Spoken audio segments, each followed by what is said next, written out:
Sentuhlah dia tepat di hatinya. Kan itu udah ada lagunya dari Ari Lasso. Gimana sih? Mas Anies. Tesisnya adalah PDI baru mau masuk kalau nggak ada Pak Jokowi di situ. Iya, benar. Itu. Selama Pak Jokowi masih ada di situ, Bu Mega nggak mau. Ibarat menuju perang atau menuju perjalanan sejarah itu. Pak Prabowo ini membangun armada, fleet. Jadi dia komandannya gitu. Di situ ada kapal besar, ada kapal sedang, ada kapal kecil gitu. Atas nama persatuan maka ya nanti partai besar dapat kursi, menengah dapat kursi, yang kecil pun juga akan dapat kursi. Reshuffle yang belakangan ini, saya lihat judulnya ini judulnya tuh Prabowo. Bagaimana Pak Prabowo ke depan disiapkan jalannya, langkahnya, ya tahapannya oleh Pak Jokowi.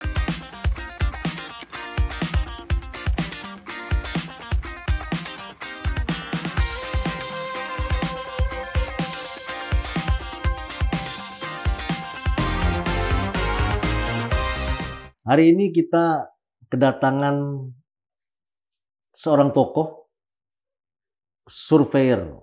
Jadi, tapi ini bukan lagi surveyor, ini kayak dukun. Kalau surveyor itu survei dulu ada hasilnya. Ini belum ada hasil, dia bisa membaca sesuatu tentang situasi politik Indonesia. Dan hari ini orangnya adalah Mr. Hudori, Bang Hudori. Halo Bang Rio. Iya, terima kasih udah datang. Alhamdulillah, senang udah lama banget gak ketemu. Makanya. Ya, dan saya senang juga karena di sini forum keadilan. Ya. Jadi ya dulu saya sering nulis juga di forum keadilan. Waktu masih bentuk majalah, sering nulis kolom juga. Oh, jadi udah gak asik lagi Pak? Enggak, sama sekali enggak. Pembaca dan penulis lah waktu itu. Iya. Wah, gini kita kan banyak nonton di media, baik YouTube, TV, itu banyak yang diketahui oleh Bang Hudori malah jauh sebelum proses Pilpres dimulai. Contohnya mana Bang? Misalnya belum disebutkan nama Gibran, itu Bang Hudori udah ngomong ini kalau gabung dengan Gibran ini bisa naik suaranya Bang begini lah. Jadi kan ini menarik. Orang belum terpikir tapi Bang Hudori udah mengeluarkan kalimat seperti itu. Nah kita pengen tahu nih membongkar semua proses politik Pilpres sampai sekarang, sampai akan datang. Yang ke belakang kayaknya nggak terlalu penting juga Bang. Bisa diceritain. Ada hal-hal yang seperti sekian persen satu putaran itu kan Bang Hudori duluan yang menyampaikan. Dan itu membuat kesel orang. Kok Pilpres belum dimulai dengan satu putaran? Ini apa mungkin dia merekayasa suaranya dan suaranya harus sesuai dengan tebakannya Bang Hudori. Ini mungkin kita mau tahu. Dan kemudian soal proses Gibran, apakah itu memang Pak Jokowi menghendaki Gibran sejak awal, atau memang ini karena perkembangan dinamika politik sehingga Gibran lah menjadi alternatif? Mungkin itu yang bisa kita minta penjelasan Bang Hudori sampai ke depan ini. Kira-kira ini kalau Pak Prabowo nanti ini seperti apa nih postur kabinet, situasi politik dan sebagainya. Silakan Bang Hudori. Kalau soal Gibran, memang saya pernah mengatakan bahwa Gibran itu kalau dipilih jadi wakilnya Pak Prabowo, maka dia akan menimbulkan gempa politik. Saya bilang. Seingat saya ngomong itu di podcastnya Renat Kasali. Sebelum MK itu ya? Sebelum ditetapkan.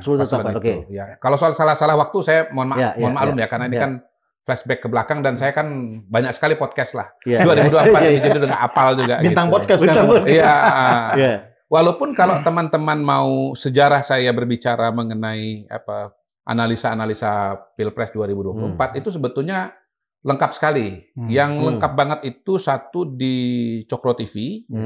Kemudian yang kedua itu di Panangian, sama di Total Politik. Itu 3. Nah, 2 ini paling lengkap kenapa? Karena mereka membuat kompilasi dari pembicaraan saya. Jadi sekian kali pembicaraan saya dalam rentang waktu yang cukup panjang, oleh mereka itu dibuat kompilasinya. Jadi kelihatan analisa saya dari waktu ke waktu. Gitu. Konsistensinya juga kelihatan. Iya, gitu. Sekaligus itu membantah bahwa ini adalah hasil kemarin adalah tudingan. Gitu. Nah, membantah hasil tudingan itu saya bisa jawab juga dengan mengatakan begini. Pemilu itu ada ilmunya. bagi orang yang belajar tentang politik, khususnya lagi belajar tentang voting behavior. Nah, saya memang sekolahnya di situ memang. Sekolahnya saya memang di situ, ya. Memang ilmunya di situ. Memang ilmunya di sana. Jadi kalau insinyur bisa bikin bangunan, bisa bikin jembatan. Bagi yang nggak ngerti, ajaib itu. Iya. Tapi karena dia sekolahnya di situ, ya dia tahu ilmunya. Kalau dokter bisa ngobatin orang, kalau nggak tahu ilmunya, bingung juga kok orang sakit bisa sembuh kan gitu. Tapi kalau tahu ilmunya, ya biasa aja. Gitu. Ini ilmu pengetahuan, dan yang belajar ilmu ini ya bukan saya sendiri. Ya teman-teman yang kuliah ilmu politik, yang belajar voting behavior itu kan banyak gitu. Soal bahwa kemudian analisa mereka meleset, menurut saya orangnya yang salah, bukan ilmunya. Ilmunya nggak pernah salah. Ilmunya sama aja kok, Pak. Buku teksnya sama aja kok. Iya. Salah menerjemahkan ilmunya. Terutama teman-teman lembaga survei sih memang sebagian. Memang saya sebagian bingung juga dengan teman-teman lembaga survei yang dulu istilahnya teman lama bareng-bareng gitu, kok analisanya bisa begitu gitu ya, bahkan bisa muncul semacam katakanlah konsep-konsep riset yang baru gitu, yang saya juga gor-gor kepala gitu, Bang.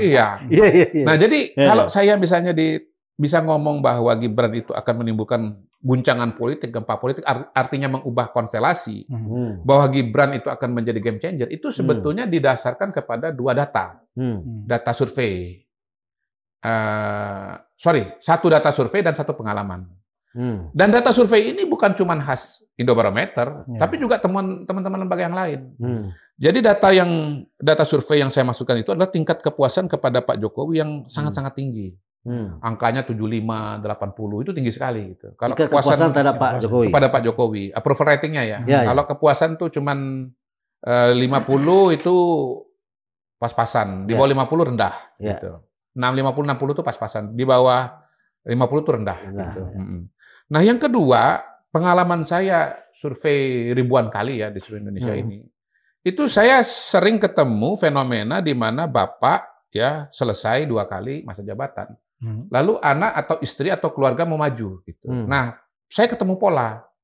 Ketika kepuasan kepada ayah itu rendah, maka anak atau istri maju itu kalah. Tapi kalau kepuasan tinggi, Mas, menang. Efek bapaknya masih ada. Jadi hukum asosiasi itu. Bahkan saya sering cerita, saya pernah dalam suatu kasus ekstrim bagaimana bupati di Kediri ya, itu ketika survei kepada saya tanya nama calon-calonnya, beberapa orang itu dia sebut, ini siapa? Ibu ini istri saya. Terus ini siapa? Ketua Golkar. Kalau ini siapa? Ketua NU. Terus ini siapa? Istri saya juga. Hah? Saya bilang. Oh, yang 2 istri maju. Iya, serius Pak. Saya bilang 2 istri maju. Kok bisa? Ya dua-duanya mau, ya biar rakyat memutusin gitu. Surveilah saya kan gitu. Nah, kepuasan kepada Sutrisno, Bupati Kediri ini faktual ini. Memang tinggi sekali, Pak. Nah, saking tingginya begitu disurvei ya memang istrinya nomor 1 yang mana, Mas? Yang tua, Pak. Akhirnya dua-duanya maju karena masing-masing kan punya kehendak ini kan. Gitu. Nah, di daerah kan biasa tuh. Kakak adik Maluku Utara, kakak adik maju, ya kan. Paman dengan keponakan maju biasa berhadapan gitu. Nah, tapi baru sekali nih saya istri lawan istri itu. Dan hasilnya benar, yang menang istri pertama itu. Gitu. Jadi dari pengalaman itu saya berani ngomong bahwa Gibran dengan tingkat kepuasan kepada Pak Jokowi yang begitu tinggi, kalau dia mendampingin Pak Prabowo, dia akan bisa mendongkrak suara. Nah, ternyata teori itu benar. Yang saya tahu persis, ingat persis adalah survei Indobarometer pada bulan Oktober, baru juga diumumkan Prabowo Gibran.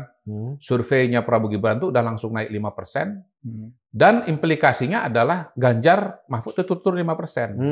Nah, disitulah saya masuk dengan teori kedua, teori kolam suara.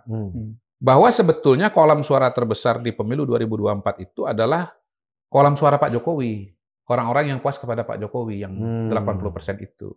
Dan ini turunannya ya, elaborasinya, bahwa sesungguhnya Prabowo dan Ganjar itu kolam suaranya sama, yaitu pendukung Pak Jokowi. Iya, ini kan 2 orang yang di-grooming oleh Pak Jokowi. Iya, ini satu etnis ini mereka ini. Dianggap satu bagian lah. Satu etnis mereka ini. Iya, jadi survei itu menunjukkan naik suaranya kan. Nah, kolam suara ini ini mungkin yang membedakan saya dengan yang lain ya. Mungkin yang lain itu menganggap bahwa Ganjar itu punya kolam suara sendiri. Saya menganggap bahwa Ganjar dan Prabowo itu satu kolam suara. Nah, kolam suara ini dihubungkan oleh sebuah bejana. Kalau kita dulu belajar fisika, bejana yang berhubungan. Nah, karena dia bejana berhubungan, kalau Prabowo naik, Ganjar turun. Demikian pula sebaliknya. Nggak ngaruh sama Anies. Anies itu kolam sendiri. Oh, jadi nggak ngaruh dia. Kolam yang tidak puas kepada Pak Jokowi. Oke. Nah, di titik itulah saya mengatakan, Mas Ganjar, kalau Anda nyerang, atau PDI, kalau Anda nyerang Pak Prabowo, yang dapat untung itu bukan Anda, Anies. Justru dengan cara seperti itu, Anda sedang menembak kaki sendiri. Karena Anda mengusir orang-orang yang satu cinta kolam sama Anda. Yang satu kolam sama Anda, yang cinta Pak Jokowi, tapi mendukung Anda. Begitu Anda nyerang Pak Jokowi, mereka ini marah sama Anda. Dan mereka geser kepada Prabowo. Gitu. Nah, memang saya waktu itu diserang oleh pendukung 03. Wah, Mas Kodari ini ngarang-ngarang gitu. Mau dikasih tahu yang benar kok. Gitu. Nah, at the end of the day, saya bisa mengatakan bahwa hasil akhir itu menggambarkan teori saya ini. Bagaimana suara Prabowo terus naik, dan Ganjar terus turun. Tadinya suara Ganjar itu sempat di atas Prabowo. Di 30%. Sampai ketika Piala Dunia ditolak oleh Mas Ganjar dan PDI. Nah, itu pada titik itu Mas Ganjar menurun. Piala Dunia 19, Bang ya? Iya, Piala 2023. Iya, U20. Ya. Nah, turun, kemudian posisinya setara dengan Prabowo karena dia turun kan gitu. Anies masih nomor 3 waktu itu. Jadi itu awalnya Ganjar, Prabowo, Anies. Oke. Begitu Ganjar nolak Piala Dunia U20, ya, itu langsung turun. Nah, penggemar sepak bola itu kolam suara terbesar nomor 2 di Indonesia. Kolam suara terbesar pertama kan pendukung Jokowi. Nomor 2 sepak bola. Kolamnya 70%. 70% orang Indonesia suka bola. Jadi kalau Anda kelahi gitu ya, mengecewakan pendukung sepak bola, Anda rugi besar. Dijamin aja sudah. Fakta-fakta begini mungkin nggak dipahami ya, atau fokus perhatian teman-teman ini ya, anggaplah katakanlah PDI Perjuangan itu di tempat yang lain gitu. Tapi kalau saya kan ini fakta-fakta yang buat saya sebagai orang yang di dunia ini sudah sangat jelas. Gitu. Dan balik lagi ini ilmu pengetahuan, kok ada datanya, kok survei. Anda kan orang survei juga, kok Anda nggak ngerti begituan? Salah siapa kan begitu kan? Gitu. Nah, turun sampai kemudian jadi rata dengan Prabowo. Begitu ada Gibran, wakilnya Prabowo, naik Prabowo. Ganjar turun. Nomor 3 masih Anies. Kenapa ujungnya Ganjar nomor bontot? 16,7% itu kan. Low bet itu kan. Atau apa namanya? Maghrib. Mau maghrib itu 16. Itu token listrik mau habis. Berisik terus ter gitu kan. Karena kan Anda terus menyerang Pak Jokowi. Gitu. Nah, sehingga kemudian pendukung Anda itu lari ke Prabowo Gibran. Suara di situ terus menurun. Sampai akhirnya dia melewati Anies. Yang Anies yang tadinya peringkat 3 jadi peringkat nomor 2 gitu. Nah, suara Anies sendiri memang kisarannya di sekitar itu, 20-25% itu. Kenapa? Tingkat kepuasan kepada Jokowi kan saya bilang tadi 75-80 kan. Oke.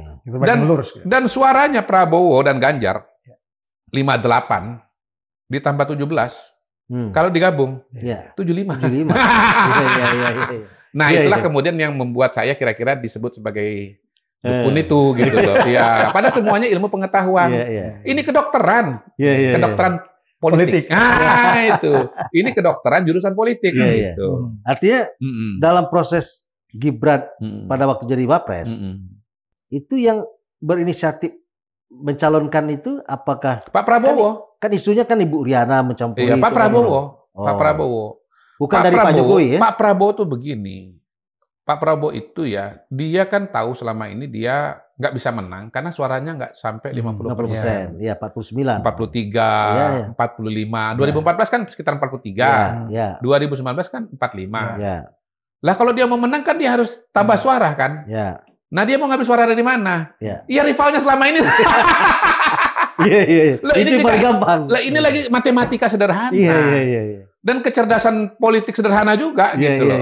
Ya. Gitu. Jadi Pak Prabowo realistis saja. Saya kalau mau dapat 50% lebih, ya saya ambil suaranya Pak Jokowi kan gitu kan. Mau dicari dari mana lagi? Benar. Gitu. Nah, dia mau ngambil itu, ya nggak ada simbol atau asosiasi yang lebih kuat ketimbang Mas Gibran. Dia kan perlu simbol. Ya, simbolnya Jokowi. Simbolnya Jokowi, supaya pendukung Jokowi milih dia kan gitu kan. Iya. Bagaimana coba Anda sekarang menjelaskan Prabowo yang di Jawa Tengah itu tahun 2019 dapat 35 apa 30 gitu. Kemarin? Dapat 53. Di Jawa Tengah, di Bali, yang basisnya PDI Perjuangan. Di Papua. Yang tadinya dia cuma berapa kali ya di NTT yang dia cuma berapa? Tadinya cuma 10%. Menang Pak sekarang Pak. Siapa mereka? Ya pendukung Pak Jokowi. Siapa lagi Pak? Gitu loh. Nah mungkin bukan karena isunya karena bansos, karena apa segala macam. Enggak Pak. Jadi gini, saya kan diminta juga jadi saksi ahli di MK. Menurut saya saksi-saksi 01 dan 03 tidak satu pun yang mampu membuktikan secara ilmiah dampak dari bansos itu di Pilpres 2024 ini. Artinya kan nggak ada. Bung Dori menyampaikan itu sebelum ada bansos. Sebelum ada bansos, Bung Dori sudah menyampaikan. Angka ini pasti begini-begini kan gitu. Iya. Gini, soal kepuasan kepada Pak Jokowi itu kemudian misalnya ada kemudian karena bantuan sosial, ada infrastruktur dan seterusnya. Iya, tapi itu kepuasan kepada Pak Jokowi. Tapi kalau kemenangan Prabowo Gibran itu hal yang terpisah. Gitu loh. Yang jelas nggak ada tuh cerita, nggak ada riset yang menunjukkan bagaimana pemilih Prabowo Gibran itu milih karena bansos nggak ada. Data-datanya ada, saya kutip, saya akan membantah itu dengan menampilkan data survei. Saya bilang gini, kalau mau membuktikan dampak bansos di Pilpres 2024, maka data yang Anda harus pakai adalah data riset Pilpres 2024. Bisa nggak data Pilpres di Indonesia 2024? Bisa nggak data di riset di negara lain dipakai? Misalnya presentasi Pak Hamdi Muluk. Saksi dari kosong. Nggak bisa, pilpresnya Indonesia kok. Nggak bisa ada pakai Pilpres Meksiko, Pilpres di mana nggak bisa. Nggak bisa apple to apple lah. Boleh nggak ada pakai Pilpres Indonesia tapi 2019? Nggak bisa, Pilpres sudah 2024 kok. Gitu. Nah justru data-data misalnya dari Kompas, lalu kemudian dari, lupa saya satu lagi itu, menunjukkan nggak ada beda. Penerima bansos itu di 01, 02, 03 nggak ada pengaruhnya. Gitu. Jadi intinya bahwa orang memilih Prabowo Gibran itu ada pada kualitas pribadinya Prabowo, ada pada kualitas pribadinya Gibran, dan menurut saya ya dinamika politik di mana kemudian justru orang nggak bisa membaca bagaimana pemilih Pak Jokowi ini kemudian geser kepada Prabowo dan Gibran. Gitu. Jadi sebetulnya ini sangat bisa dijelaskan dengan sangat mudah. Dan sepanjang pembicaraan saya dengan berbagai podcast tadi, ya kurang lebih ya yang saya sampaikan ini. Cuman ini versi ringkasnya ya. Kalau itu kan versi panjangnya beberapa kali elaborasi dan seterusnya dan detailnya. Gitu. Nah sekarang Gibran sama Pak Prabowo akan dilantik pada 20 Oktober yang akan datang. Nah menurut sepengetahuannya Bung Dori, dari proses parpol-parpol mengambil keputusan mendukung Prabowo Gibran, dan kemudian dari tim-tim sukses yang ada, kemudian masuknya Nasdem, masuknya plus-plus ini, PKB dan PKS, mungkin juga PDI Perjuangan akan datang. Ini kira-kira arah politik Pak Prabowo yang akan datang, ini apakah akan melanjutkan atau melakukan pelan-pelan perubahan sesuai dengan misinya? Karena kita lihat kan di IKN juga 184 miliar APBN dalam tahun ini. Apa memang karena mendahulukan makan siang misalnya atau seperti apa? Atau memang kabinet yang akan datang ini agak duplikasi gitu. Duplikasi. Aku seorang dukun. Kita harus berangkat dari tesis-tesis ya. Nah, kenapa kita harus berangkat dari tesis? Karena begitu tesis Anda beda, maka analisa Anda akan berbeda. Nah, tesis saya adalah Jokowi dengan Prabowo dengan Jokowi ini partner. Ini duit tunggal ini. Gitu. Kalau orang kayak Rocky Gerung misalnya itu kan duit tanggal kan gitu kan ya. Ya kan? Yang kontra Jokowi ini kan ini kan udah pecah gitu kan. Ini rentan ini kan kelahi gitu, sudah saling salib gitu misalnya. Nah, tesis saya bahwa mereka ini adalah duit tunggal, gitu. Mereka ini partner. Dan ini sudah sangat jelas mulai dari sebelum Pilpres. Bagaimana Pak Prabowo itu mendukung Pak Jokowi luar biasa, konsisten, gitu. Dan saya, kalau orang cuma membicarakan mengenai Pilpres, menurut saya salah besar. Menurut saya loyalitas dan kontribusi Pak Prabowo itu jauh sebelum itu, terutama dari zaman COVID. Saya bilang begini, Pak Prabowo itu loyal kepada Pak Jokowi. Kenapa? Di saat COVID dia dukung penuh. Bayangkan kalau pada saat itu Pak Prabowo tidak loyal. Dia tidak mendukung PSBB. Dia tidak mendukung vaksinasi. Bahkan dia pidato, tolak vaksin, tolak PSBB. Saya yakin kacau lah. Kita nggak mungkin kita recovery begitu cepat. Nah, bukti bahwa dukungan itu dilakukan, misalnya gini, Pak Prabowo itu divaksin, termasuk yang awal divaksin. Bahkan ketika vaksin-vaksin yang dari luar itu belum datang, dia duluan vaksin Nusantara. Betul. Gitu. Nah, kemudian dalam perjalanannya Pak Jokowi juga kan banyak menggandeng Pak Prabowo kemana-mana. Dan menurut saya itulah titik di mana mulai terjadi migrasi pemilih Jokowi itu ke Prabowo. Gitu. Soal dia menang itu karena kemudian akhirnya yang mungkin tadinya 50-50 ya pemilih Jokowi, ada yang ke Prabowo, ada yang ke Ganjar. Akhirnya kan eksodus semua itu kepada Prabowo. Yang sisa di Ganjar cuma yang pendukung PDI saja. Tapi pendukung Jokowi yang bukan orang PDI itu eksodus semua sudah. Gitu. Lalu kita lihat yang baru-baru ini, misalnya kemarin gini kita ambil yang paling mutakhir aja lah. Acara PAN, acara Gerindra yang begitu megah, begitu besar. Konon kabarnya itu LED terbesar dalam sejarah Republik itu. Gua pernah ada segede gitu.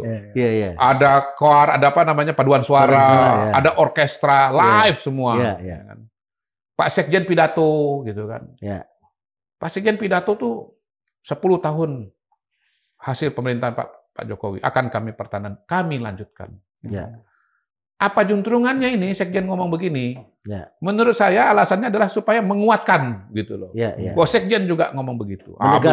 Menegaskan. Habis itu Pak Prabowo, waduh dukungannya habis. Pokoknya kalau Pak Jokowi dicubit kami semua merasa sakit. Saya saksi mata. Pak Jokowi itu adalah merah putih. Kita cinta bangsa. Pokoknya semua puja-puji. Habis itu Pak Jokowi juga memuji Pak Prabowo. Wah, saya sangat menghormati, saya sangat menghargai. Pak Prabowo sangat spesial lah gitu kan. Jadi saya kira itu puncak dari pertunjukan kemesraan Jokowi dengan Prabowo. Gitu. Pak Prabowo menegaskan lagi, apa itu profesor apa tuh podcast dia. Yang katanya itu Jokowi Prabowo itu belah gitu kan gitu ya. Kok dia lebih tahu Prabowo daripada diri saya sendiri gitu.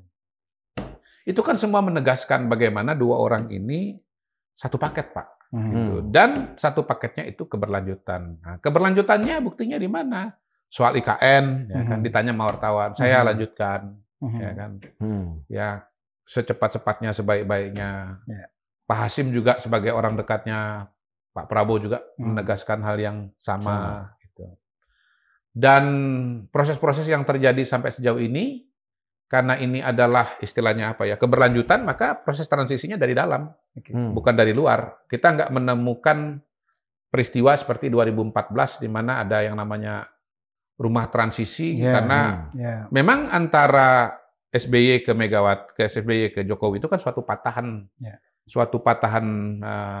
rezim ya katakanlah begitu. Jadi 2004 pun juga patahan juga dari Megawati ke SBY itu patahan. Gitu. Tapi ini kan cangkokan ini.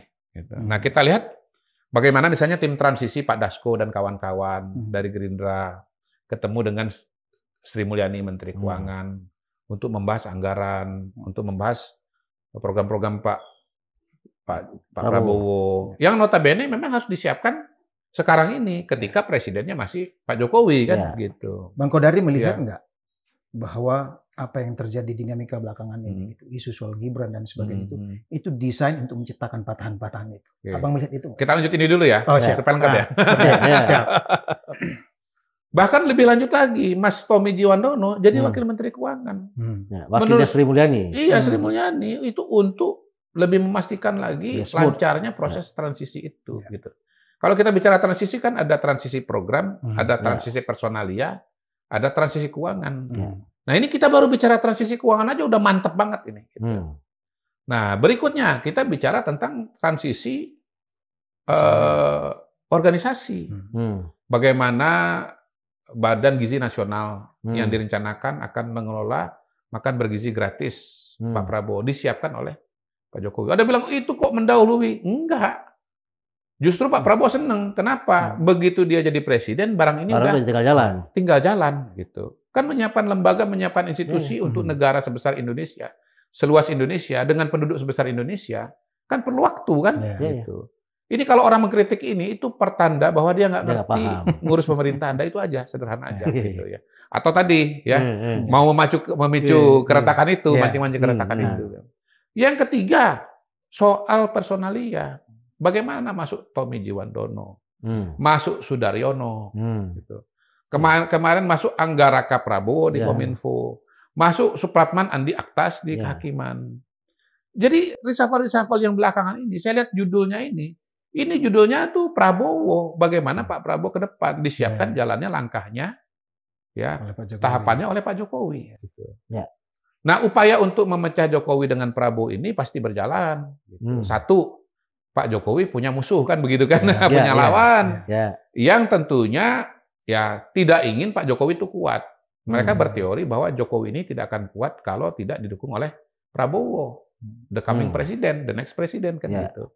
Dan pada sisi yang lain mungkin mereka ingin beraliansi dengan presiden baru itu kan gitu kan. Ya barter aja Pak, jangan Jokowi, kami aja.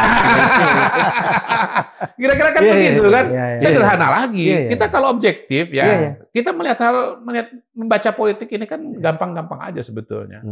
Sederhana aja, pakai logika-logika dasar aja gitu. Tapi sebagai kita anggap seorang kaisarnya Pak Jokowi dan Pak Prabowo karena terlibat dari awal ya soal ini. Ini adalah peralihan presiden lama ke presiden baru paling smooth dibanding Bung Karno misalnya.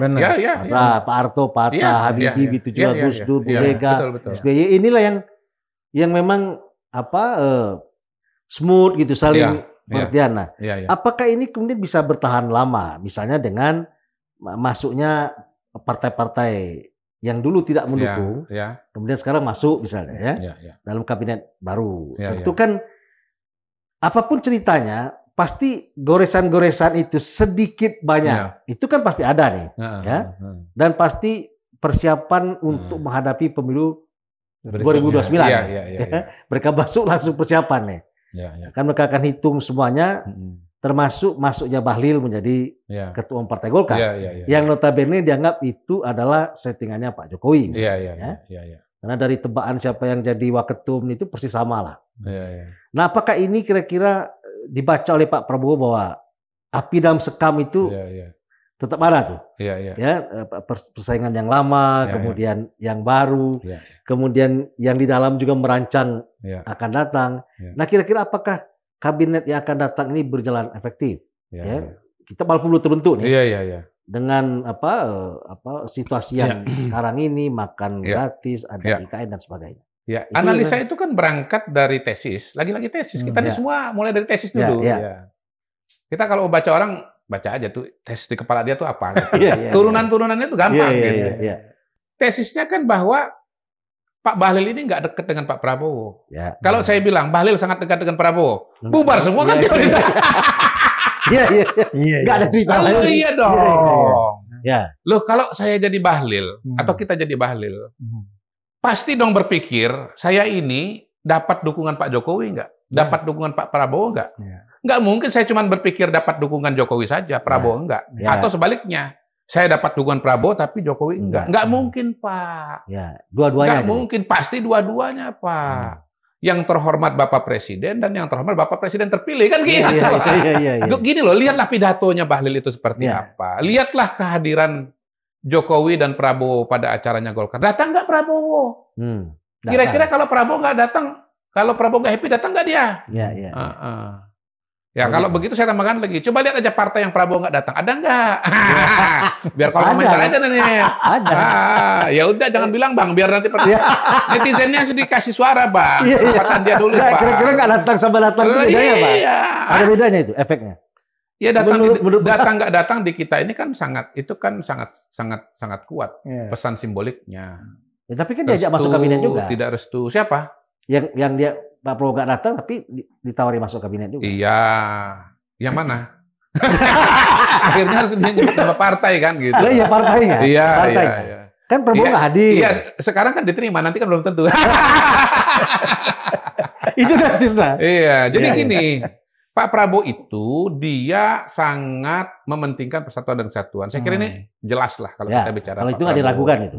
Baik dari pidato-pidatonya yang polanya sudah sangat kita bisa kenali, dan juga sangat jelas dari latar belakang beliau sebagai seorang militer, sebagai seorang patriot gitu. Dia sadar betul bahwa suatu bangsa bisa maju itu kalau bersatu. Ya. Dan ancaman pertama itu bukan dari luar, tapi dari dalam sendiri. Nah, yang kedua dia sudah merasakan sendiri betapa powerfulnya, betapa bermanfaatnya bersatu itu. Dari mana? Ya dia bersatu dengan Jokowi. Konkret gitu. Konkret. Coba dia nggak bersatu dengan Jokowi. Kira-kira dia presiden nggak sekarang? Itu aja sudah. Saya yakin Pak Prabowo itu percaya bahwa dia bisa jadi presiden terpilih karena bersatu. Karena bersatu dengan Pak Jokowi. Jadi soal bersatu dengan siapa? Soal bersatu dengan siapa itu soal lagi kan, tergantung juga urusannya apa kan. Tapi ya itu adalah dasar dari teori. Tesisnya Pak Prabowo itu adalah bangsa ini bisa maju kalau bersatu. Gitu. Kalau ada orang mau mecah-mecah, mau belah-belah gitu ya, itu pasti berhadapan dengan Pak Prabowo. Pak Prabowo pidatonya kan kasih analogi. Kita ini mau bangun jembatan, jangan ganggu-ganggu. Kalau nggak mau gabung ya udah duduk aja di sana, komen-komennya nonton aja kan gitu kan. Menurut saya sangat jelas lah. Kita kalau mau baca Pak Prabowo itu ya enak. Kenapa Pak Prabowo itu ya kata Pak Jokowi seneng ya dibilang seneng ya enggak ya bilang enggak, baik dibilang baik ya tidak baik dibilang tidak baik gitu loh. Gampang aja Pak Prabowo itu gitu. Jadi dengan itulah maka kemudian Pak Prabowo itu membangun yang namanya Koalisi Indonesia Maju Plus itu. Gitu. Jadi pemerintahan ke depan itu kalau menurut saya itu adalah pemerintahan koalisi besar. Ibarat menuju perang atau menuju perjalanan sejarah itu. Pak Prabowo ini membangun armada. Fleet. Jadi dia komandannya gitu. Di situ ada kapal besar, ada kapal sedang, ada kapal kecil gitu. Atas nama persatuan maka ya nanti partai besar dapat kursi, menengah dapat kursi, yang kecil pun juga akan dapat kursi karena ini gotong royong, karena ini kebersamaan. Jadi, nah, soal ada beda-beda tadi, ya tadi beliau ini kan nggak baperan dia. Kecuali kalau dikasih nilai 11. Nah, baru dia baper. Itu diulang-ulang terus. Nah, iya. Orang yang memberikan nilai 11, yang keterlaluan itu sebetulnya menggali kuburan sendiri. Gitu. Karena dia telah menyentuh titik yang nggak boleh disentuh sebetulnya. Sentuhlah dia tepat di hatinya. Kan itu udah ada lagunya dari Ari Lasso. Gimana sih? Pokoknya Anda boleh kritik, Anda boleh serang. Tapi jangan sampai ke sana, itu namanya kebablasan. Artinya apa yang terjadi dengan Anies sekarang ini, itu bagian dari pembalasan dendam di masa lalu? Enggak, itu ulah beliau sendiri. Itu. Loh ya di mana teorinya? Anda bayangkan pada posisi beliau aja lah. Ini saya tidak mengklaim tahu isi kepala Pak Prabowo ya. Nanti saya jadi Rocky Gerung lagi. Ya kan? Tapi coba bayangkan aja, kita empati lah, kita jadi Pak Prabowo, ya kan? Anda sudah dicalonkan sebagai gubernur. Habis itu gara-gara gubernur Jakarta Anda bisa maju calon presiden. Ada nggak peran Partai Gerindra dalam mencalonkan gubernur? Ada. Mungkin nggak Anda jadi calon presiden tanpa jadi gubernur dulu? Nggak mungkin. Habis itu pada acara debat kandidat Anda ngasih beliau nilai 11 dari 100. Yang artinya kalau skor 1 sampai 10 itu 1,1. Min malah. Tega banget gitu Insulting. loh. Kok Anda nggak punya hati di situ gitu loh.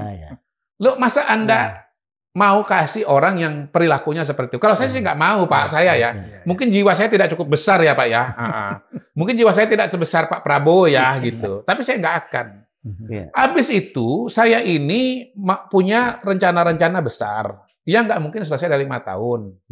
Harus dilaksanakan paling tidak dalam 10 tahun. Habis itu nanti Anda kalau terpilih gubernur, Anda akan jadi penantang saya 2029. Iya, Anda kasih nggak? Yes. Jangan ngomong normatif lah, udahlah ya. Pakai kita kacamata, bermain catur. Kalau Anda main catur cuma menang kalah. Anda kalau Anda, aku kasihan lah sama dia. Ya nggak ada cerita begitu, bos. Anggap lomba lari, aku kasihan sama dia, aku pelankan langkahku. Nggak ada cerita begitu. Anggap main pertandingan sepak bola, biar aja dia skor ke tempat aku.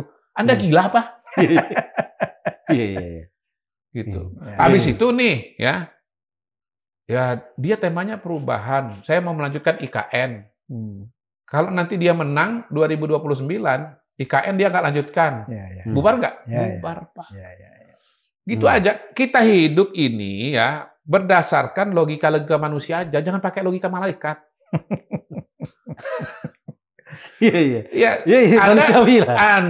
Anda selalu menghimbau orang untuk pakai logika malaikat dalam menganalisa tindakan orang. Padahal di sisi yang lain, tindak Anda sendiri nggak ada malaikat-malaikatnya. Mas Anies. Pak Prabowo itu semarah-marahnya cuma begitu aja. Mas Anies. Gitu aja. Artinya kalau isu bahwa Pak Prabowo kalau marah itu segawat-gawatnya. Mana? Pak Prabowo kemarin tuh gitu aja, Mas Anies. Gitu. Atau gini, matanya berkaca-kaca. Gitu. Mungkin kalau dari para polisi dia marahnya kelihatan benar. Kalau saya Pak Prabowo kan santai. Iya kali ya. Pak Prabowo istilahnya itu sudah kayak Pak Jokowi. Duit tunggal. Sudah lebih kalem gitu kan. Sudah terbawa gaya Pak Jokowi.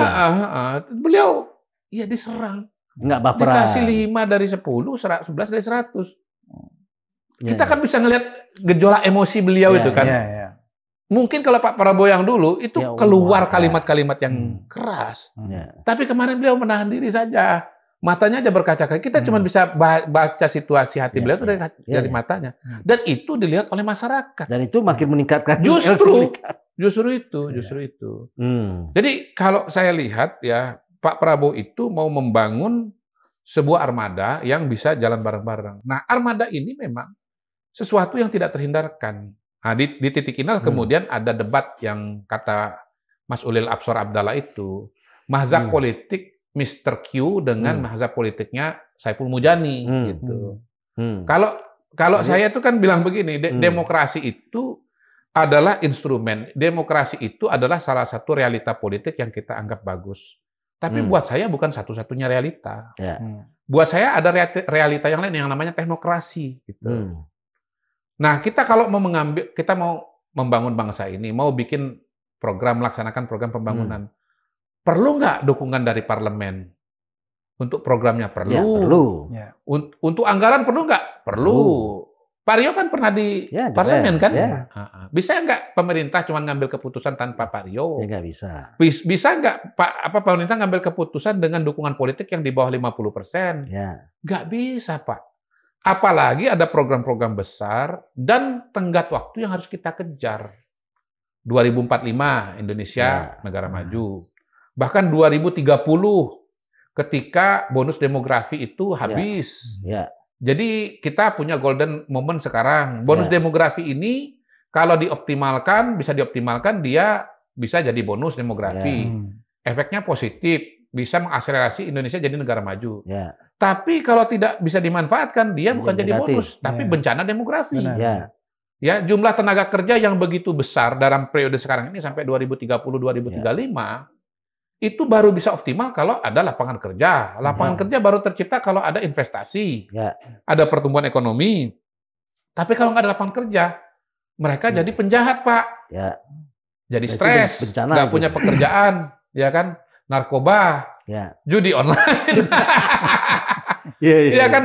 Perampok, kriminal, Pak, gitu. Kan harus cari makan. Gitu. Nah, ya ini kan ada keputusan-keputusan besar yang harus diambil. Contohnya oleh Pak Jokowi dengan apa? Dengan Undang-Undang Cipta Kerja. Itu kan dimaksudkan untuk menciptakan lapangan kerja, investasi. Yang protes Undang-Undang Cipta Kerja siapa? Pengangguran apa buruh? Pengangguran. Buruh, Pak. Buruh, Pak. Pengangguran nggak protes. Karena itu buat mereka, Pak. Yang protes buruh. Iya. Undang-undang Cipta Kerja itu buat pengangguran, Pak. Supaya mereka dapat pekerjaan. Program hilirisasi oleh Pak Jokowi. Apa? Supaya ada nilai tambah. Ya kan? SDA Indonesia diolah dulu harganya atau pemasukannya meningkat 10 kali lipat, 20 kali lipat. Ya kan, membangun infrastruktur untuk apa? Pertumbuhan ekonomi. Nggak ada cerita pertumbuhan ekonomi tanpa infrastruktur yang bagus, ya kan? Indeks logistik Indonesia rendah. Ya kan, tidak kompetitif. Ya.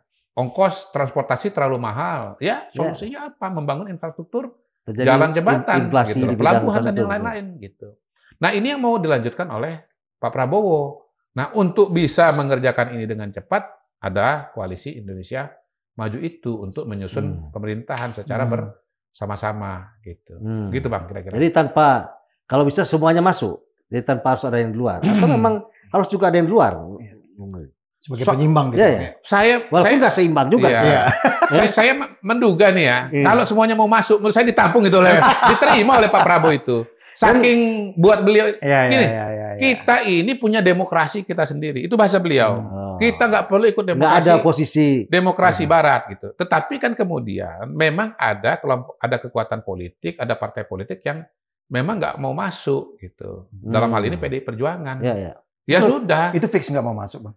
Hemat saya begitu. Isu-isunya ada kemungkinan masuk. Berapa? Ya tentu ini dinamis ya, ini dinamika. Tapi Pak Prabowo nggak Mas Pram aja dipilih sebagai calon gubernur kan dianalisa ke sana kan. Gitu. Menjembatani lah. Ya balik lagi tesisnya apa? Kalau saya tesisnya Mas Pram itu pilihan Ibu Mega. Nggak mau Anies, pengen Ahok tapi Ahok punya komplikasi. Ketemunya adalah Mas Pram. Gitu. Bukan karena ada kompromi politik segala macam. Ya.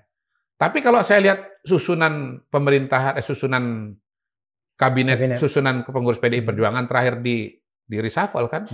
Yang masuk itu kan orang-orang yang striker semua. Gitu.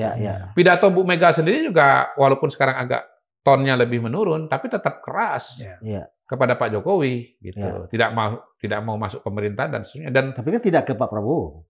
Iya. Akhirnya kemungkinan masuk juga dong. Iya. Tesisnya adalah PDI baru mau masuk kalau nggak ada Pak Jokowi di situ. Iya, benar. Itu. Selama Pak Jokowi masih ada di situ, Bu Mega nggak mau masuk. Gitu. Nah. Ketika Pak Prabowo nggak mau pisah dengan Pak Jokowi, apa implikasinya? PDI-nya yang tetap di luar. Jelas? Pilihan rasional ya? Jelas? Nah, itu dia situasinya. Gitu. Makanya PDI Perjuangan berada di luar. Bagus juga. Kalau saya jadi presiden sih, saya nggak mau semua partai politik masuk. Saya tetap mau ada yang di luar. Supaya apa? Gini, pengalaman dari Pak Jokowi, kombinasi dari teknokrasi dan populisme dia pribadi, sehebat-hebatnya presiden itu, kepuasan cuma 80, rekor Pak Jokowi itu 83% barangkali. Sejak ada presiden Indonesia ini yang paling tinggi. Inilah yang paling tinggi, Pak. Gitu. Artinya apa? Masih ada 20% yang nggak puas. Nah, 20% yang nggak puas ini harus punya tempat, harus punya representasi di parlemen, gitu loh. Supaya kalau nggak ada representasi di parlemen, menurut saya mereka akan bisa tumpah di jalanan. Dan pada titik itulah ketika kemarin sempat ada rame-rame wacana bahwa Pak Jokowi ada di belakang take over Demokrat. Buat saya itu bullshit. Kenapa? Satu, saya tahu pelakunya siapa. Mbak Dukun udah terawang. Pelakunya siapa nih? Kan gitu kan? Ya gitu. Bukan Pak Jokowi. Yang kedua, saya tahu persis Pak Jokowi itu sadar benar bahwa nggak mungkin atau nggak boleh justru semua partai politik, sebaiknya bukan harus ya, nggak boleh ya. Sebaiknya ada partai politik yang tetap di luar. Gitu. Karena apa? Karena yang tidak puas ini, yang grundel ini, itu tetap perlu penyaluran secara formal, dan itu adalah partai yang oposisi yang tidak tergabung di pemerintahan. Gitu. Gitu. Soal oposisinya itu karena sengaja atau nggak sengaja, itu soal lain. Itu soal lain gitu. Tapi yang penting ada yang di luar. Gitu. Nah jadi ya kalau Pak Jokowi nggak ada kepentingan mau memasukkan Demokrat gitu. Istilahnya apa sih kepentingan Demokrat? Malah bagus di luar gitu loh. Kenapa? Yang tidak puas itu perlu penyaluran gitu. Perlu tempat untuk ya kalau dia nggak puas begitu dia lihat misalnya Partai Demokrat berpidato, berbicara, anggota parlemen, udah diwakili saya. Gitu. Dan itu sehat. Ya, gitu. ya. Balik lagi, manusia itu ya rambut boleh sama hitam, isi kepala siapa yang tahu. Ya, Itu kita kembali kepada teori-teori dasar psikologi aja. Oke. Ini Pak Jokowi berakhir 20 Oktober. Ya. Bung Dori yang menjadi orang dekat Pak Jokowi, itu kira-kira Pak Jokowi kemana ya setelah ini? Karena kan dia pegang partai nggak jadi. Harusnya kan masuk Golkar sekalian nyebur. Ya, kan pertama yang bilang dekat tuh abang ya. Itu tesis ya, abang ya. Ya. Kan tesis ya. Bisa dipertanggungjawabkan. sebagai sebuah logika berpikir boleh. Ya. Walaupun tesis itu belum tentu benar kan gitu kan. Ya, itu. Yang saya tahu nih, ya ini terawangan aja anggap ya. Belum tentu benar ya, terawangan aja nih ya. Pak Jokowi itu dia selama ini punya satu partai tersendiri sebenarnya, partai tanda kutip, yaitu relawan. Ya. Nah, relawan Pak Jokowi itu masih banyak banget sampai sekarang. Dan masih loyal. Masih loyal. Oke. Masih tegak lurus itu. Mereka kemarin banyak di Pilpres 2024. Percaya nggak loyalitas mereka? Kalau nggak percaya, itu mayoritas relawan Pak Jokowi itu ke 02. Yang tidak ke 02 itu cuman yang berafiliasi dengan Merah. Iya. Itu aja. Tapi yang tidak berafiliasi dengan PD Perjuangan itu semua ke 02. Artinya apa? Mereka loyal sampai sekarang. Nah, hemat saya mungkin Pak Jokowi selama ini merasa karena tugas-tugas kenegaraan, tugas-tugas pemerintahan tidak cukup ngayomi lah. Ya. Nah, mungkin ini nanti akan diayomi ya teman-teman relawan ini. Bagaimana caranya supaya ada perhatian yang lebih lah kepada teman-teman relawan ini gitu. Dan ya menurut saya sehat ya, relawan ini kan dia civil society. Dia kan masyarakat yang aktif, masyarakat yang peduli, masyarakat yang terlibat gitu. Kita perlu kelompok-kelompok seperti ini untuk menjadi partner bagi pemerintah, bagi pembangunan, untuk bersuara, membantu masyarakat, untuk menyampaikan pendapat, saran, masukan gitu. Dan saya menduga ya, saya melihat kemungkinan bahwa Pak Jokowi itu PR-nya masih banyak, yaitu ngemong atau ngurus relawan seluruh Indonesia. Artinya apakah jadi diformalkan jadi sebuah? Nggak tahu saya nggak tahu. Tapi jadi sebuah partai politik. Tapi pada hari ini kan relawan itu kan sudah punya bentuknya sendiri, walaupun ada gradasi masing-masing sendiri kan. Iya, punya gradasi yang luar biasa. Hemat saya sih nggak harus juga disatukan kok, karena ketika ada peristiwa yang menentukan atau mereka punya simbol yang sama, yaitu Pak Jokowi gitu. Waktu saya kemarin ke Solo, saya lihat kan rumah hadiah negara yang untuk Pak Jokowi itu. Oh, saya ngerti sekarang kenapa tempatnya di sini. Ya, supaya bisa nampung banyak orang ketemu gitu. Itu satu. Kalau di sini kan ukurannya nggak segede di sana kan. Yang kedua, Bang, dekat bandara. Cepat kemana-mana. Iya. Ini saya bilang dari sini langsung ke bandara sebentar, terbang sudah. Begitu bandara sini kan langsung pulang ke rumah. Jadi mobilisasi. Iya, mob demobnya buat Pak Jokowi. Iya, mob demobnya buat Pak Jokowi itu cepat gitu loh. Jadi kalau mau bergerak keliling Indonesia itu menurut saya mudah lah itu. Visioner. Itu pada waktu, ini kita lari lagi sedikit. Pada waktu gabungnya Gibran dan Pak Prabowo, apakah ada kesepakatan misalnya nanti Wapres adalah mengurusi 1, 2, 3, 4? Nggak tahu saya. Nggak pernah dibicarakan ya? Nggak tahu. Paling begini aja. Zaman Pak JK lu misalnya ngurusi soal stunting, kemiskinan dan sebagainya. Nggak tahu. Saya kira itu hanya mereka berdua yang tahu itu. Mereka berdua atau bertiga yang tahu kan. Gitu. Jadi cuman terawangan lagi nih ya. Lagi. Kalau lihat Pak Prabowo kan beliau ini kan concernnya itu kan pertahanan, kemudian hubungan internasional, global order gitu. Saya melihat bahwa Pak Prabowo itu kelihatannya punya kepedulian yang besar ke sana gitu. Tanpa mengabaikan agenda-agenda pembangunan dalam negeri. Gitu. Jadi bagaimananya ya pasti nanti Pak Prabowo akan memperhatikan semua sih. Tapi bisa jadi dalam proses-proses itu ada penugasan-penugasan kepada Mas Wapres misalnya ya, untuk membantu lebih intens lah. Mungkin keliling-keliling misalnya keliling Indonesia. Kebetulan juga kan masih muda gitu ya. Gitu. Jadi punya banyak waktu, tenaga. Iya. Jadi lebih memungkinkan untuk mobilitasnya ke berbagai tempat. Ya kita nggak usah jauh-jauh lah, ngomong program makan siang bergizi aja seluruh Indonesia, itu kan harus dipantau luar biasa, Pak. Capek juga itu. Iya. Sekaligus mematangkan Gibran. Belum lagi yang lain, Pak. Cuman gini, ini terawangan ya, kita nggak berani ngomong ya, Iya. karena sekali lagi yang tahu cuman beliau berdua saja gitu. Tapi kan kalau analis politik ditanya kan harus jawab kan gitu. Iya. Selaku dukun harus jawab. Ya, soal dia tahu benar atau soal ngarang-ngarang kan walau alam kan. Terserah pemirsa aja gitu. Tapi sih saya ngeliat Pak Prabowo kan banyak keliling ya selama ini ke berbagai negara gitu kan. Ya. Artinya lebih concern ke hubungan, membangun komunikasi geopolitik ya. Gitu. Pertahanan. Itu saya jadikan analisa. Soal bahwa kemudian beliau keliling-keliling itu ada agenda yang berbeda atau situasi yang memang membuat beliau harus banyak keliling dan nanti setelah jadi presiden nggak keliling lagi, saya mohon maaf berarti saya ada kesalahan analisa di sana. Jadi ini kan wilayah kualitatif ya, wilayah elit gitu. Beda dengan pemilu. Pemilu itu data survei itu angka itu eksak gitu. Jadi kita plus apa A tambah B-nya itu jadi C-nya itu kita mudah jelas itu. Gitu. Kayak tadi aja suara Prabowo Gibran kalau ditambahkan dengan Ganjar Mahfud tuh 75. Matematika kan. Kepuasan kepada Jokowi sekitar segitu. Berarti teori saya benar, gitulah. Tapi untuk soal ini saya nggak punya angka-angka gitu, jadi nggak bisa konfirmasi. Ada isu yang menyampaikan bahwa ada sebuah lembaga survei, kemudian surveyornya itu menerima uang ratusan miliar. Salah satunya Bung Hodori gitu. Jadi memang dia nerima duit besar untuk ngatur-ngatur merekayasa. Soal ngatur-ngatur itu begini sebetulnya. Ini faktor ketidaksengajaan ya. Jadi kan Mas Hasto itu bilang bahwa saya sudah tahu hasil 14 Februari. Nah, saya menduga Mas Hasto itu mengatakan demikian karena beliau termakan hoaks di X.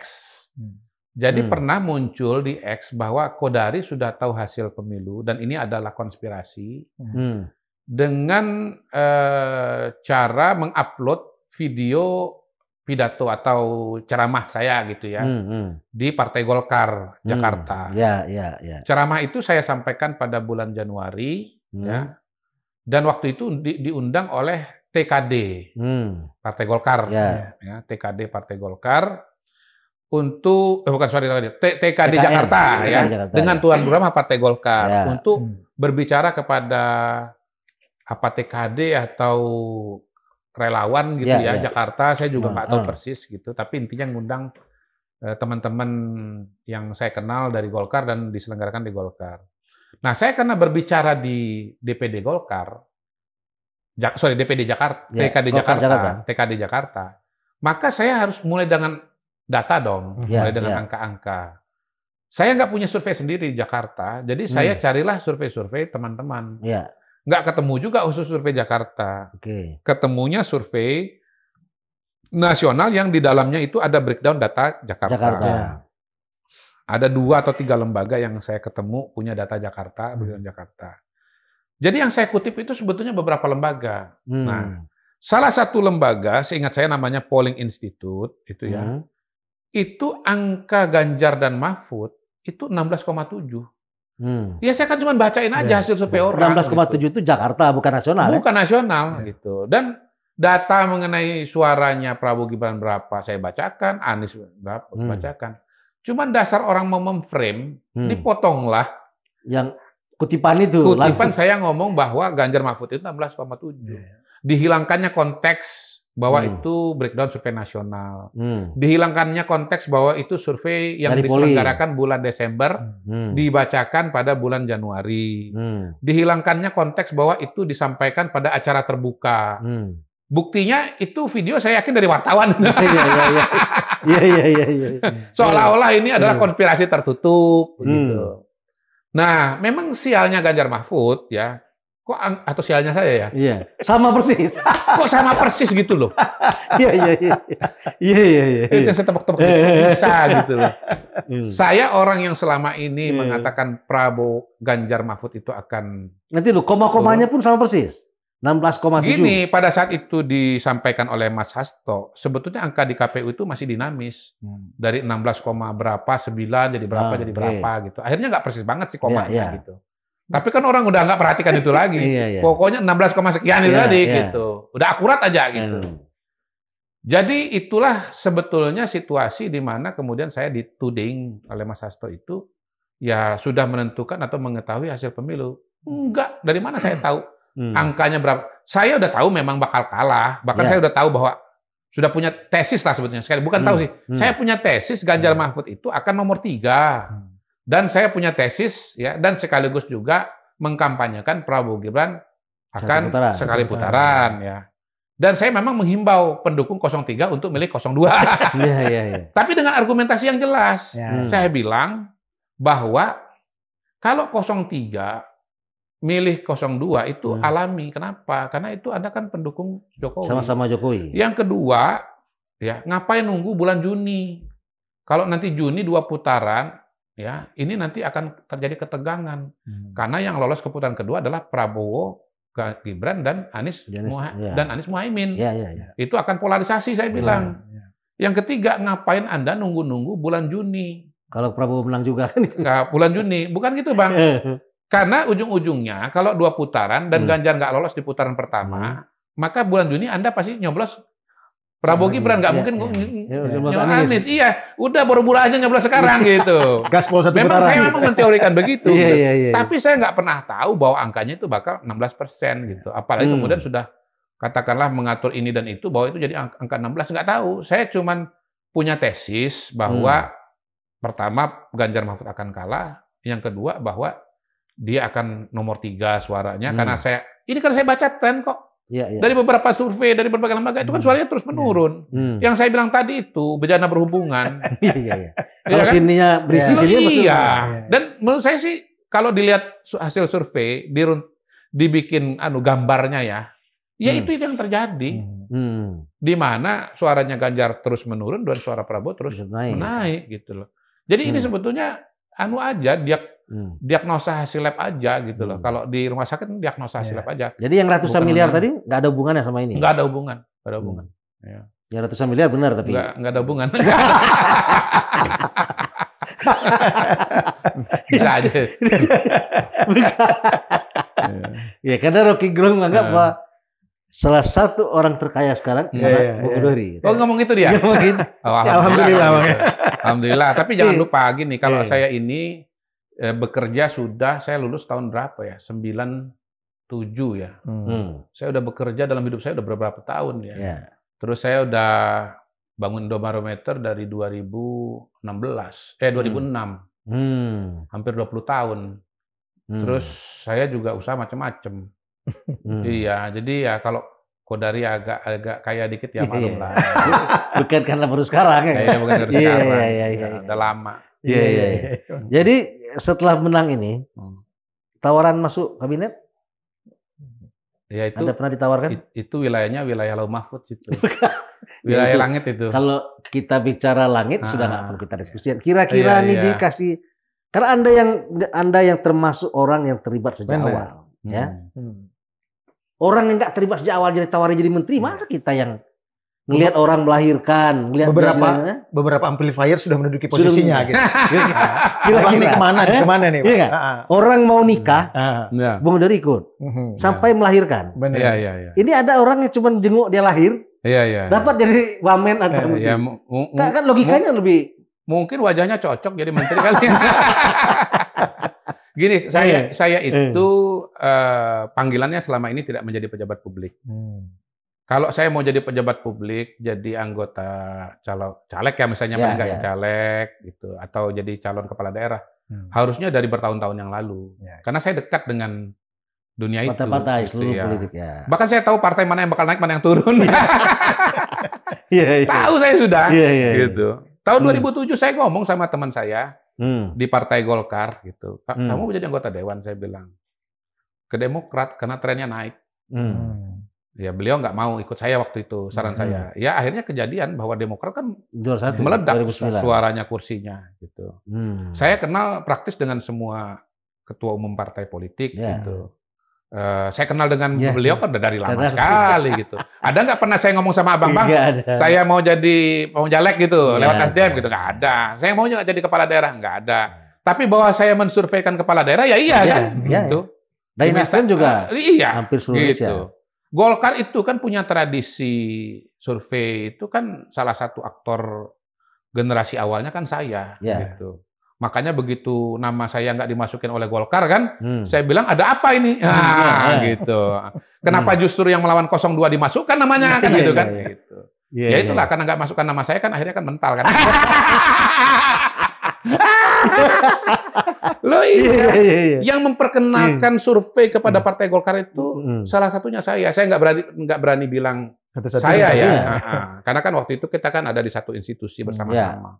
Tapi yang menjelaskan hasil survei tahun 2003 itu kepada Pak Akbar Tanjung yang menjadi ketua umum itu adalah kita, ya iya nggak bisa dibantah. Gitu. Dan kita bilang bahwa Partai Golkar ini bisa menang pemilu, dan itu kejadian, ya iya. Bahwa pada pilkada tahun 2005 itu Partai Golkar membuat peraturan partai, dicalonkan baru disurvei, lalu kita bilang ini kebalik. Dan kemudian setelah kita survei ternyata ditemukan calon-calon Golkar yang sudah ditetapkan banyak yang tidak populer dan akhirnya betul-betul kalah. Dan akhirnya kemudian peraturan partai itu diubah gitu. Karena memang ternyata benar salah sesuai yang dikatakan dulu. Gitu ya. Menjadi survei dulu baru diputuskan. Ya saya itu ada di sana gitu, Pak. Teman saya Indonesia ini banyak banget. Udah gubernur lama segala macem. Bayangkan misalnya Kepulauan Riau dari Ismet Abdullah. Oh iya. Dari tahun 2004. Itu kita udah kenal tokoh-tokoh ini dari lama gitu. Iya, kita kenal dengan tokoh-tokoh segala macam. Masa kita nggak jadi tokoh juga sih? Nah, sekarang udah tokoh. Gitu dong. Ini kan perjalanan saja. Orang tuh nggak boleh ngelihat apa yang terjadi pada hari ini. Proses yang terjadi. Iya. Akan terus mengawal Pak Prabowo. Saya balik lagi ya, saya karena 2024 ini berada di garis depan, jadi saya udah ngomong sama keluarga, kalau misalnya nanti diminta membantu pemerintahan ya harus siap dengan konsekuensi itu. Kalau sebelumnya kan di belakang aja, tapi kalau di depan ya, kalau misalnya dimintain dikasih tugas gitu ya mau nggak mau ya harus siap atau harus dilaksanakan gitu. Jadi keluarga pun kira-kira ahli terawang gini posisinya di mana nih? Ini bagian di mana, Bang? Yang pas. Ini satu Menko Kesra, sosial kesejahteraan lah. Karena zaman sekarang itu sebelum memberikan bansos, dia survei dulu. Jadi sangat bergantung dengan survei. Dua. Daerah mana yang miskin dan sebagainya. Yang kedua, Menkominfo. Karena Menkominfo ini sebelum dia tahu apa kemauan publik, dia survei dulu. Indomaret terjalan. Basisnya soal survei ya. Saya harus ngomong ini. Ini persoalan yang dikeluhkan masyarakat di bawah. Jadi kalau Menkominfo itu ngomong kayak Harmoko, itu mah rakyat nggak ganggu.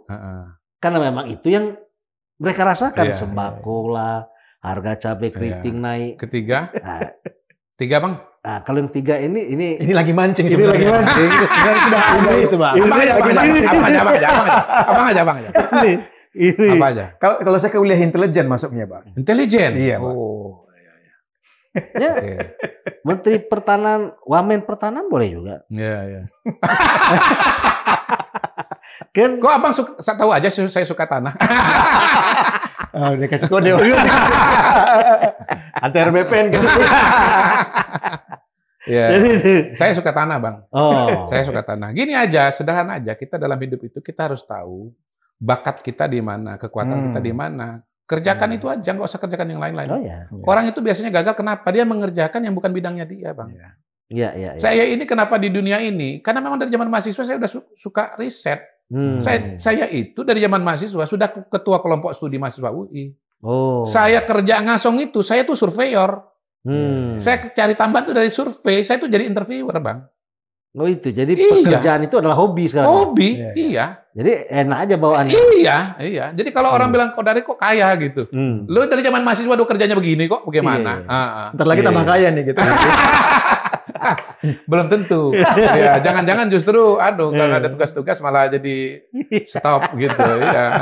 Oke, udah hampir 1 jam lewat, Mas. 1 jam gitu ya. 1 jam lewat. Kita ngobrol nggak kerasa, duduk, dan saya pikir pemirsa ini paling enak bicara dengan Bung Hodori ini karena Bung Hodori yang saya kenal kira-kira 10-15 tahun yang lalu masih gaya seperti sekarang.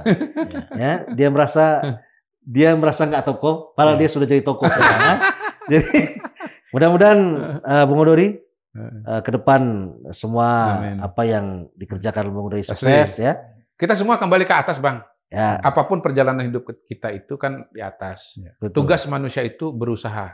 Ya. Hasil prerogatif Yang Maha Kuasa. Ya. Itu dia. Itu cerita kalau sudah sukses. Kalau belum sukses, lain lagi ngomong. Tonnya negatif. Kalau udah sukses tuh ngomong apa aja pasti benar sudah. Pemirsa, kita jumpa lagi minggu depan dan terima kasih Bung Hodori. Sama-sama, Bang. Banyak peristiwa yang belum pernah kita dengar dari orang pertama. Mudah-mudahan semua yang dilakukan beliau ini jalan sukses dan negeri ini menjadi lebih baik. Amin. Sampai jumpa minggu depan.